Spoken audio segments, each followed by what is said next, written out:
Channel I, Dhaka. Bangabandhu হত্যা মামলায় রাষ্ট্রপক্ষের প্রধান কৌঁসুলি জানিয়েছেন, বিভিন্ন দেশে পালিয়ে থাকা খুনিদের ফিরিয়ে আনতে মিউচুয়াল লিগ্যাল অ্যাসিস্ট্যান্স রেগুলেশন চুক্তিতে সই করবে সরকার। তবে খুনিরা দ্রুত অবস্থান পরিবর্তন করায় তাদের সংবাদ পরিবেশনে সতর্কতা অবলম্বন করতে সকলের প্রতি আহ্বান জানিয়েছেন তিনি। মাজহারুল হক মান্না জানাচ্ছেন তার রিপোর্টে। বঙ্গবন্ধুর 5 খুনির ফাঁসি কার্যকর হল। বিভিন্ন দেশে পালিয়ে আছে আরো 6 খুনি। জিম্বাবুয়েতে পালিয়ে থাকা অবস্থায় মারা যায় আজিজ পাশা।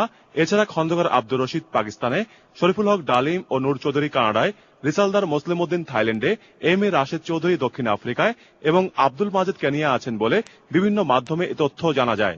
রাষ্ট্রপক্ষের প্রধান কৌঁসুলি বলেছেন, অবস্থান জানা গেল তারা দ্রুত অবস্থান পরিবর্তন করে ফিরিয়ে আনা সহজ হচ্ছে না।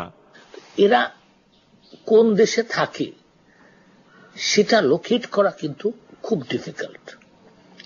আমরা অনেক সময় বলে থাকি যে অমুক দেশে আছে, অমুক দেশে আছে, কিন্তু বলার সঙ্গে সঙ্গে যে তারা সেই দেশ থেকে চলে যায় না, সেই সংবাদ কিন্তু আমাদের কাছে নাই। এবং আমি আপনাদেরকে অনুরোধ করব সংবাদ মাধ্যম হিসেবে যে এদের সম্বন্ধে যত খবর বা তথ্য আমাদেরকে জিজ্ঞাসা করবেন ততই শ্রেয়।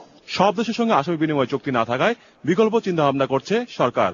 আসামি বিনিময় চুক্তির বিপরীতে আরেকটা আইন মিউচুয়াল লিগ্যাল অ্যাসিস্ট্যান্স রেগুলেশনের মধ্যে যদি আমরা কোন দেশের সাথে এই চুক্তিটা সই করি, তাহলে তাদেরকে আনাটা সহজ হবে।